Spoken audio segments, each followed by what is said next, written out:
Hey friends, welcome back to the channel. My name is Tori if you're new here. Today I was just hopping on to do an impromptu video. I know some of you like when I do that, so I'm gonna do it. A lot has happened over the past week or so, a couple of days even, and I wanted to fill you in on that. I wanted to answer some questions I've been getting, and I wanted to kind of tell you the thoughts about our future and what we're planning, because I'm super excited. I'm in that mindset now that we are moving on across the country. We're moving to Pennsylvania, if you didn't know, and kind of wanted to address some of that in this video. So I'm excited. I have, believe it or not, a Chick-fil-A unsweetened iced tea. We picked my husband up from the airport. He's been in and out for job interviews and testings, and it's just been a whirlwind, but we stopped at Chick-fil-A, and some of you are probably thinking, how dare you, which a lot of people say, but it was the only restaurant around, and I'm all about balance, and it's unsweet tea, so you really can't go wrong with it. Not the best restaurant, but if you're new here, I'm trying my best to stop justifying my unhealthy choices, because to be honest, I don't do a lot of it, and I just feel like we need a little balance in the world. So if you're new here, hi, hello. We make preparedness on a budget videos, and now we're kind of shifting into different content, homesteading, homemaking, homeschooling, all the things, and we're just excited to take you all along the journey. If you want a more in-depth little view of my world as a mother, I do have a second channel. It's Tori Patton, and I will link it in the description box, but that's more like motherhood, female content, things of that nature, day in the lives. But this channel, we try and do preparedness on a budget, and preparedness, that looks different in every way. Right now we're really focusing on wellness and what we're bringing into our home, environmental toxins, ways to make our own food, because this world is nuts right now, and I feel like we just need a positive yet grounded perspective, because I just didn't see a lot of it in the preparedness world when I first started this channel, almost 6 years ago. So there's a lot to be said about that, but some things that I have been thinking about as I update you. So I wasn't sure if I was going to share, because this is new to us. We've never sold a house, but we are selling our first home. We've actually accepted an offer. So in the last video I showed you, we got some champagne, and I can confirm, definitely not a champagne drinker. It is my favorite drink of choice, but I felt terrible after a glass of it. So I'm happy that we got it, just to do a quick little cheers of celebration, but I will stick to my IPAs and organic wines, because that's really what I'm all about these days. So anyways, we were cheersing because we accepted an offer, and then we went through an inspection. We had one little hiccup in inspection. There is some hail damage, so we may need a new roof, which is super fun, but it's getting worked out, and I feel like this process is moving along. So we are hoping to be home very soon. It is a 28-hour drive with 3 children under 5, so we're fingers crossed, trying to keep our sanity there. I do not do handheld screens with the kids. We watch a movie every now and again, but we don't do like iPads or phones. So we have our fair share of activities, but I would love to know some of your favorite long-term road trip ideas for kids down in the description box, if you don't mind sharing those. So yeah, that's the gist on what's going on, which is leading me into the mindset of a homestead, and that's kind of what this video title is all about, our dreams for the future. And I would love some input, because I know a lot of you are like-minded in preparedness, and I know a lot of you own some land and really own that dream that I've always wanted. So backstory, my husband and I both come from rural Pennsylvania. We grew up on land, so we lost power a lot. We had a wood stove. We learned to cook from scratch, but we also had a little bit of balance there. We also ate processed food, and we also played video games and things of that nature. Classic 90s baby stuff is what I like to say. So we aren't too afraid of that lifestyle, like living in the woods. We actually crave it. We want that more than a city, and I'm realizing now that that's not very popular. It's becoming popular, I think, but the dream of having that homestead is hard, because it's a little bit unattainable for those who can't afford it. And that was our goal here in Colorado, to grab some land and start that homestead. But we quickly figured out that that was very hard to do in Colorado. So that is part of our move, just being able to afford some land. And by afford, I don't mean a whole bunch of it, just enough so we have some room to breathe. I want to be able to run around on my property. I want to be able to sing without being self-conscious of the neighbors. I want to be able to just be out there and be a little bit more free. Colorado has a ton of laws on land and what you can do with it. They have a lot of laws about a lot of things, and thank you to all of you that have been reaching out about the violence happening. We are actually pretty close to it. My husband used to be in that area. He works in law enforcement, if you didn't know. So it's a little tricky for me to talk about, being a positive person. So, you know, it'd be great if we could head on out of here sooner than later, but we are safe, and I appreciate all of you for reaching out and commenting, because that does mean a lot to me. You know, I have a special relationship with a lot of you because you've been on this journey with me for a while. You've seen the ups and downs, the highs and lows, and you still remain this positive, constant support in my life. So please know that never goes unnoticed. But like I was saying, you know, moving from Colorado to Pennsylvania, it just has so much more to it. A lot of people have commented on the Ohio train derailment and how the deposit of chemicals from there could be affecting Pennsylvania. And yes, I agree, you know, that's a downfall. But I am from PA. My husband is from PA. I'm from two very large families in PA, and it would just mean the world to me if I could spend a holiday with them, or my son could have a birthday party and invite his cousins. I'm trying not to get teary-eyed, and maybe it's the woman in me or the emotional side of me, but I'm feeling that pull to be near family, especially in these unprecedented times. I just think it's important, you know, and I hear so much from people in PA, people trying to get out of PA, saying how terrible it is. And I'm sorry that you're going through that in your area. I grew up in the area that we're trying to get back to, and of course it's not perfect, but I know in my heart that this is the right move for my family. So I'm not justifying the move. I'm just giving some more reasoning to people that are new here. So yes, that leads me to what we want to do with our land. I've had a dream of, you know, having herbs and having my own practice in my home. If you didn't know, I was a teacher before this. I would love to host little art classes for kids on the farm, and maybe adults, like a paint and sip or something like that. But I have this dream to utilize the land for the community, because I really do believe in the power of community and having that connection with so many walks of life. I think that will really bring us together in this country that seems to be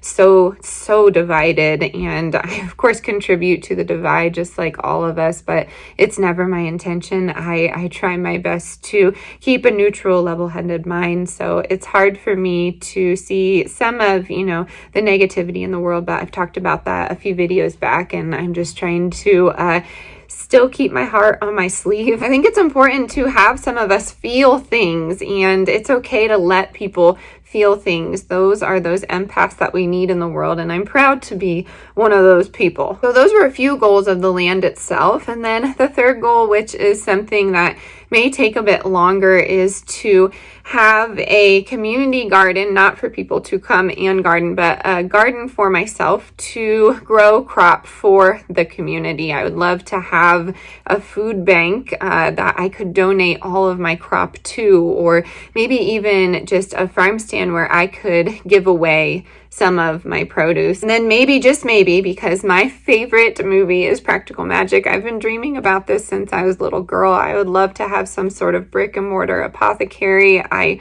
really, truly, deeply feel that that is my calling, herbal healing. And, you know, I've worked so hard to get this certification. It's taken me a very long time. I've gone through the Herbal Academy. I've had questions in the past, and I really don't think a certification is necessary. I will say that. But if I'm going to have this business, I feel like having that licensure is important for me. But in order to heal yourself, I feel like that knowledge is out there and readily available for free without that certification. So I want to help family. That is what drew me to this natural healing. And of course, I'd love to help the community that has been misled by the powers that be, saying that all we need are these pharmaceuticals is just not right anymore. And I really encourage people to find a natural option. I, of course, am not shaming modern medicine. There is a time and a place. I know plenty of doctors very, very close to my heart that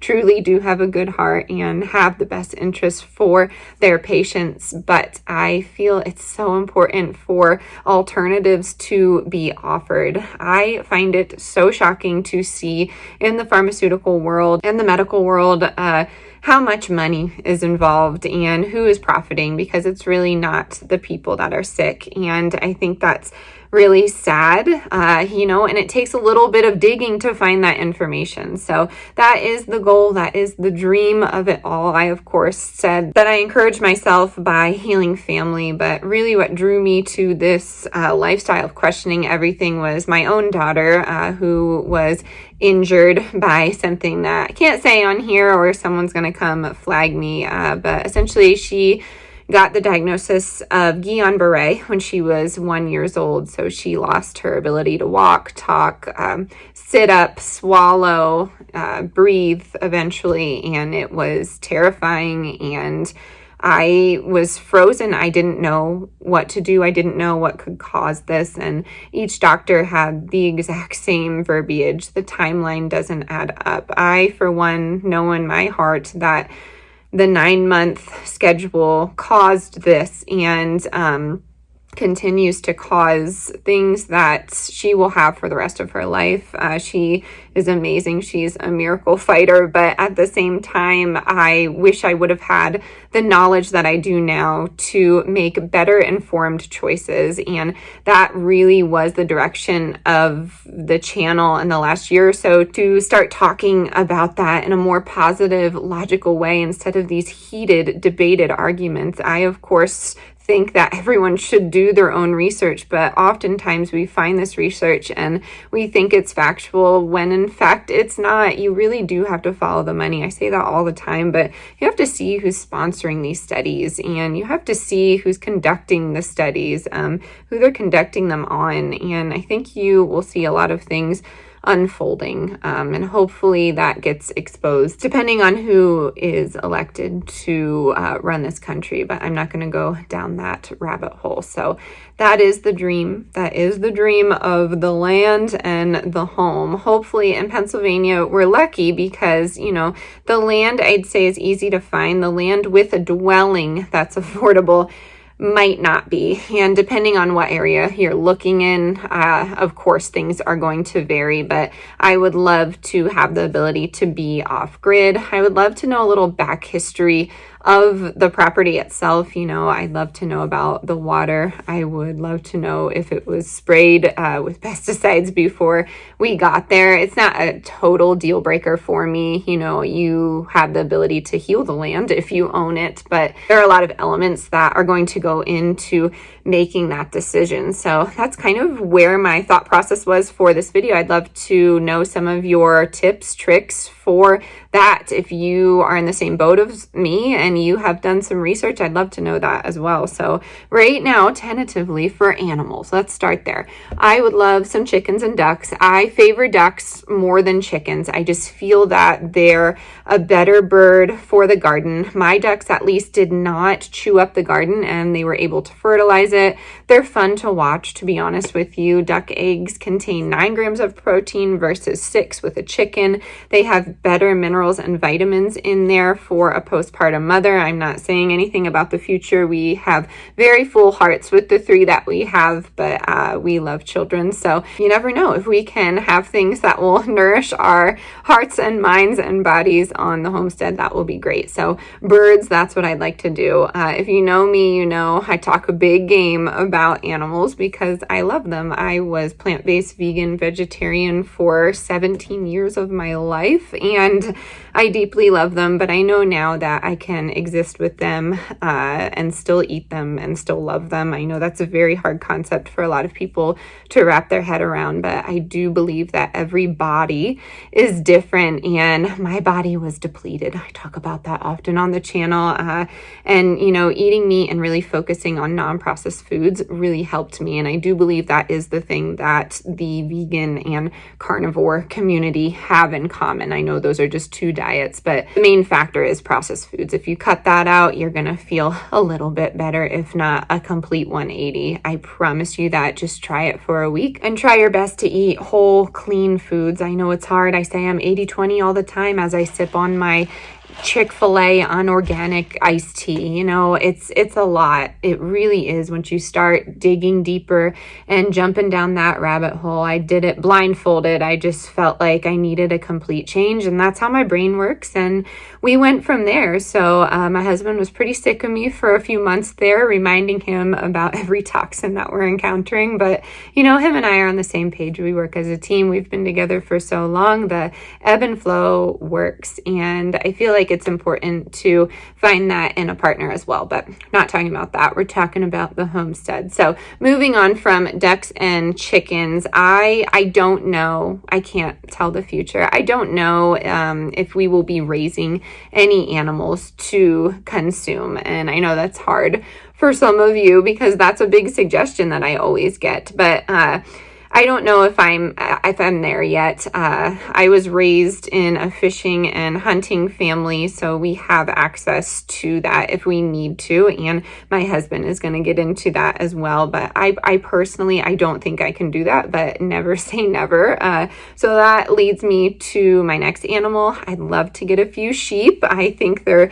great for the land. They're a dual purpose animal. I won't be using them for meat, but I feel like there's a lot that you can do with sheep. I've gone down the rabbit hole of goats. I don't think they're for me, but again, never say never. I'd love a few exotic birds. I love some turkey. I'd love some peacock, maybe even some quail. I don't think I would use the quail for meat though, so tell me it's silly if I only use them for eggs. I feel like there's a lot to discuss when it comes to homestead and animals, but those are really the animals that are on my radar right now. I would love to look into some sort of like aquaponic farm and have our produce like being controlled by some sort of fish below it. I have a friend that I met and he has just an incredible setup, and I'm learning a lot from what he has to offer for information. All right, so that covers the animal part of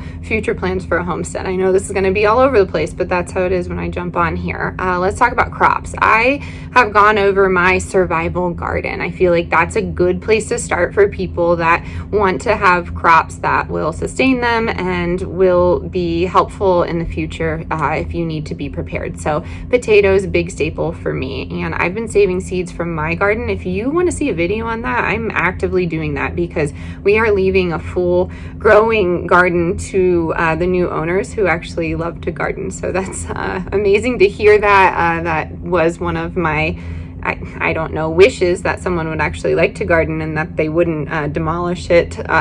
So that was good to hear, but we are leaving a full growing garden. So I like to grow all types of vegetables. I like to have a good variety, but I do like to keep in mind things that I can preserve. So tomatoes are a big staple. We do ketchup, we do salsa, and we do our sauces. If you are new to the channel, I grew up in PA. I was familiar with the canning processes, and we didn't really call them water bath canning, but that is what they're called now, water bath canning. And if you are canning different things, meaning low acidic food, in your water bath canner, it is unfortunately referred to as rebel canning. So I don't know. I don't do pressure canning. I probably might in the future, but I truly believe that water bath canning is okay. I know I'm going to get a lot of hate from that, from the pearl clutchers and all the people telling me that the CDC and the FDA said you can't do that.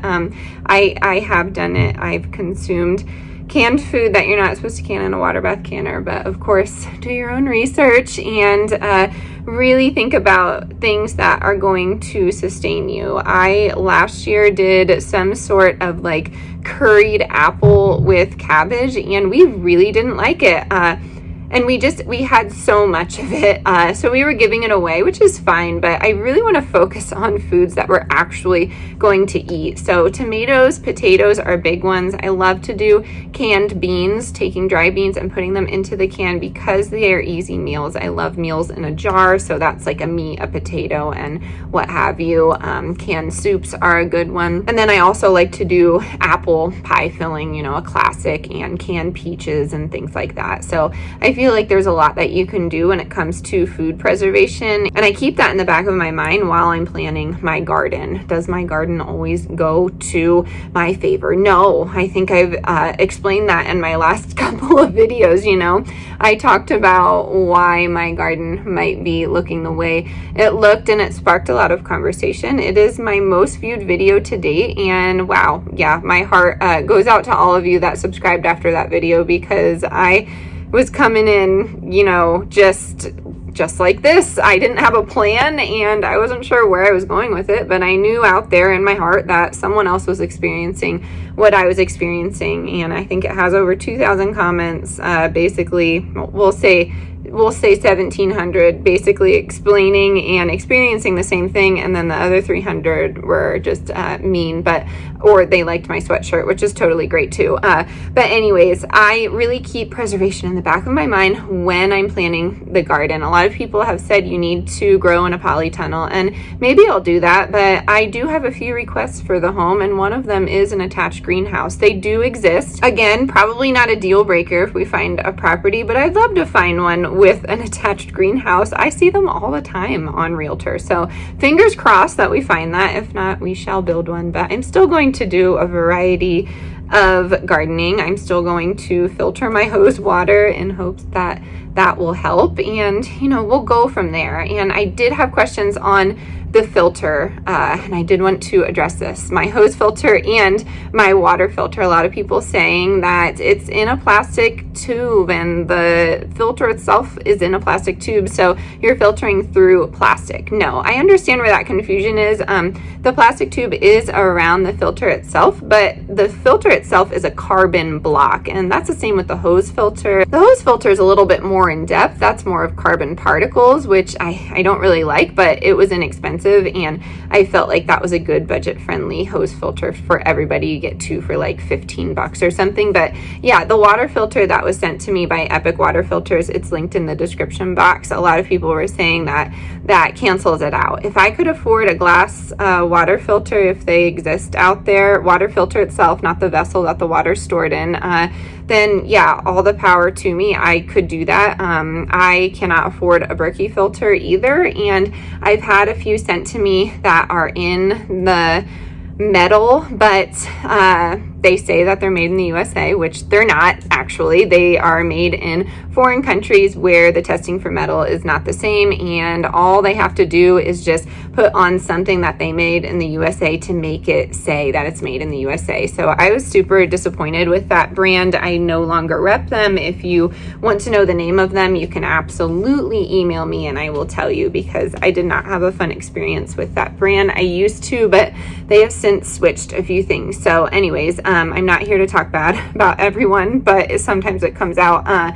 Anyways, if I could afford a metal or a glass, totally right on it, but I felt like this was a good product. A lot of people said it was expensive, and I am the queen of cheap. I'm the cheapest person you know. I did not think it was expensive. They have multiple avenues on there, and I'm not just here to sit here and talk about this filter. I thought it was very generous for them to send it to me, but it actually works and I'm really enjoying it. So yeah, answering those questions, the block itself is carbon, not plastic. So it's not filtering through plastic, if that makes sense. Yes, the vessel itself is plastic, but then you also have to look into the plastic on the website. So it's linked if you want to look at it, but that was what I was talking about. So back to it, the plan for the homestead. I know I keep getting off topic, but I'm trying to cover everything, and things flow out of me and I remember more if I come to you like this. So I'm going to wrap it up after this, but filtering the hose water was important to me. Of course, I'm going to try and still do that, and I'm going to continue to detox from toxins. I have said it in the past, I am a firm believer that we can do this with our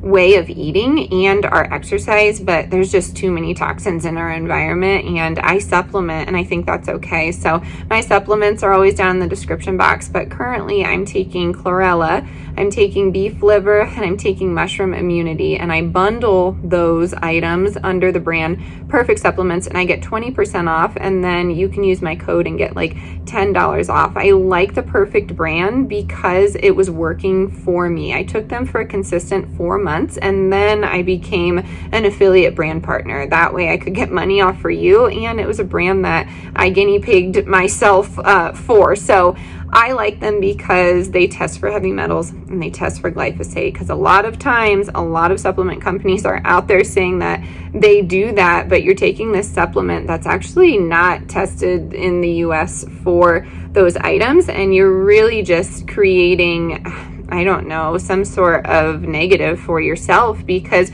you're consuming the very things that you're trying to detoxify. So yes, that is how I stand on that. I also take supplements from the brand Amari, and that was the same situation. I was trying it for a while. I loved it. I became an affiliate, and then I recommended it to you. That's how, I do products, because it saves me money and it saves you money. And I feel like that's a win-win, especially when you're finding a quality product. That company has been accused of being an MLM and all of that. First of all, I don't look down on people that do MLMs. You can go that side of the business and build a team and do all that.